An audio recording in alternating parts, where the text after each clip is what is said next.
We're going to cover balance equations and how to derive many of the models that we're going to work with. We'll also give an example problem in Python on how to use a mass balance, a species balance, and then we'll also do an energy balance as well. Okay, so we have the basic balance equation is going to be accumulation is in minus out plus generation minus consumption. We typically write a control volume, and then we have, for example, our mass flow rate in and mass flow rate out.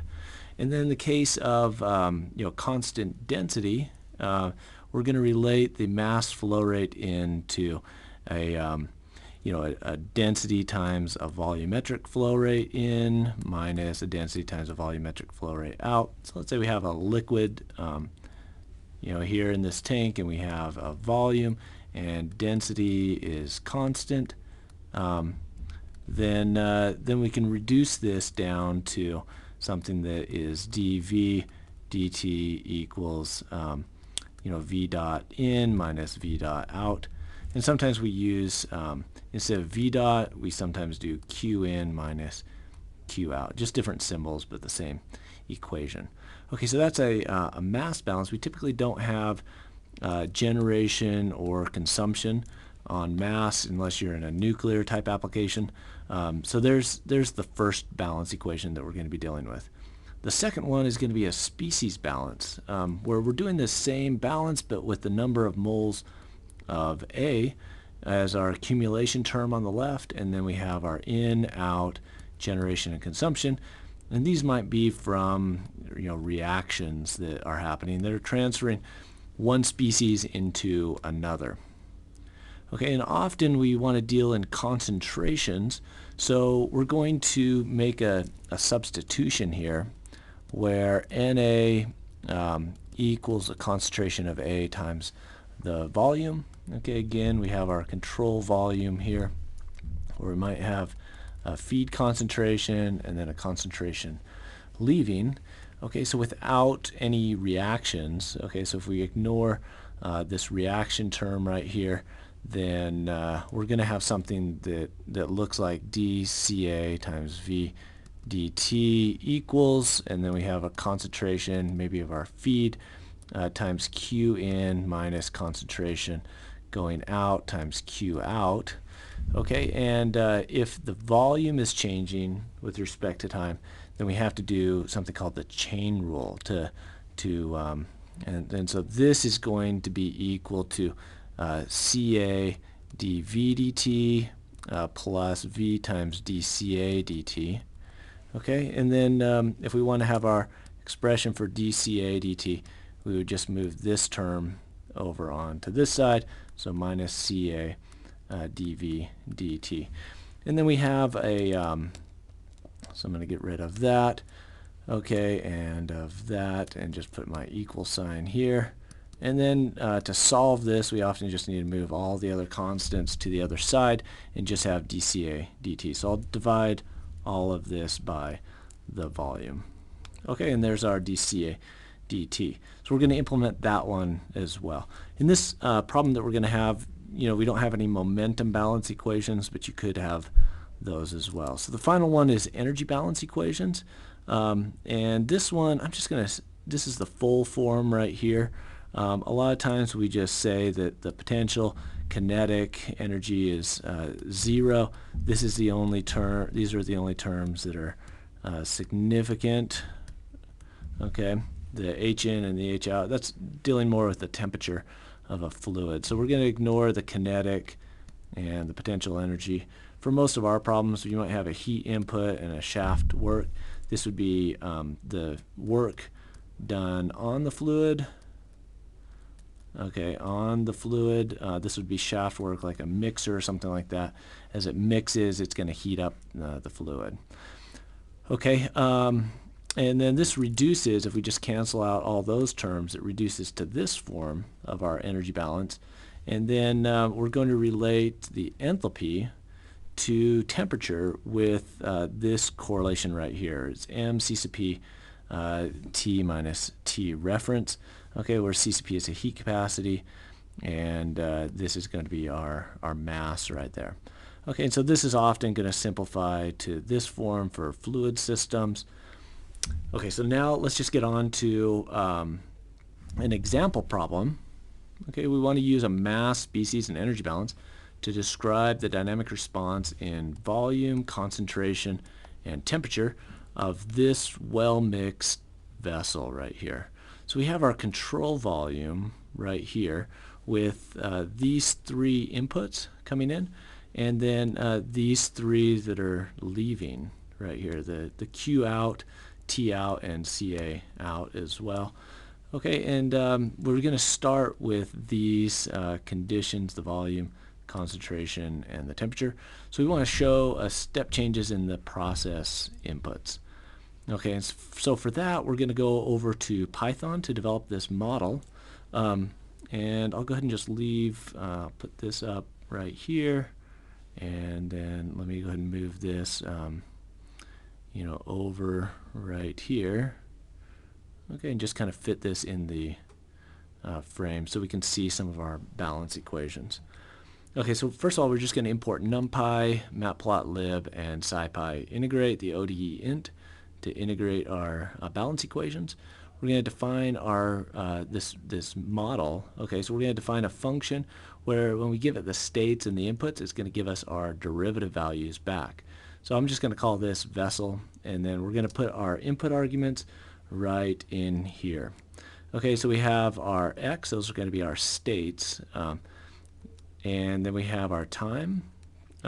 We have Q feed, CAF, that's our concentration of our feed, and our temperature of our feed. Those are all going to be inputs that we can adjust. We can adjust the outlet flow rate, the inlet flow rate, the feed concentration, and the feed temperature.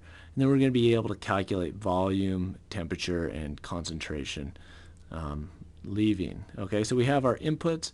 We have our feed inlet volumetric flow rate, our outlet volumetric flow rate, our feed concentration, and our temperature of our feed. These are all just comments here, started with a hash sign. And then we have three states. So x is going to come in. It's going to be a dimension 3. The very first one is going to be our volume, and then we have our concentration, and then we have our temperature. Okay, and our integrator is going to be able to solve for these three. We'll have three differential equations that we'll use to solve those. So we'll have a couple parameters, like a reaction rate. We could have a reaction rate here, but we don't. Okay, so I just put that to 0. Here's our mass balance. So let me come back up here and come into this mass balance. So this is what we derived earlier. And so we just have dV dt equals Q feed minus Q. Okay, now here's our, here's this one right here. This is our species balance, okay, that we had derived before, and the reaction term was just 0, but you could add that in.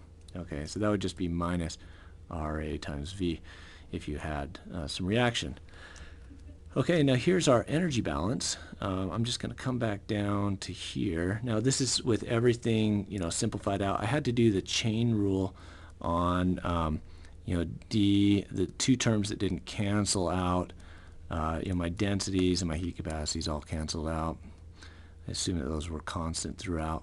And then that just equals V times dt dt plus T times dV dt. Just use the chain rule. And so this one stays on the left-hand side, and that one goes to the right. And so you see that right here.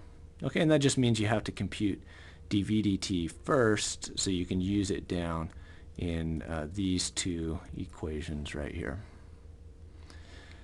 Okay, so let's continue on with this model, and then we just want to return the derivative values. Okay, and then provide initial conditions for the states. I gave those initial conditions, right here for my volume, my concentration, and my temperature. Yeah, I just put those into a vector, a list actually, y is 0, and then I'm going to create my for my ODE. I want to integration. I want to integrate between 0 and 10 minutes here. Okay, and then I have some inlet vectors defined. This is my feed inlet volumetric flow rate, my outlet volumetric flow rate, and I did those the same length as that time. so that for every time point I'll have a different inlet and outlet volumetric flow rate. I also do that same thing for my feed concentration and my feed temperature. Okay, and then I want to just store some of my output results. For every loop here, I'm going to have a different volume, concentration, and temperature, and I'm just going to initialize those with the initial conditions. Those are going to change though as it goes through this loop. So I want to loop through each time step now with the different inputs. I'm going to go from I equals 0 to length t minus 1. Okay, and I want to simulate, these are going to be my inputs. I'm just going to put them into something called a tuple. So this on the right hand side is just these parentheses, then separated each input by a comma. You can't put a vector in here, so if you leave out the I here, it's going to cause an error. Okay, you just want 4 individual values that are coming in here. And then I have my time step. That's just going to be from ti to ti plus 1. Okay, and that the t vector came from that linspace that I did before. Now this is where I actually integrate my model from my initial condition y0 to y, and I have those input arguments. I'm going to store some of the results. Okay, so I'm going to store the next v, the next ca, and the next t, just extracting those from the y matrix that's returned. Okay, and then I want to adjust my initial condition for the next loop. I'm going to take the very last y row and assign that to be y naught. So the very last one becomes my initial condition for the next step. Now what I want to do is just store this data into a text file. I'm going to stack it, use a vertical stack. I'm going to transpose it and then save the data with that numpy function, save text. Okay, then I want to plot the results. I'm just going to go through these really quick. Here's the first subplot. These are going to be my feed flow rates. Here's my concentration of my feed. Here's my temperature of my feed, and then my volume, my concentration, and my temperature. And then I just want to show the X label and then show this plot.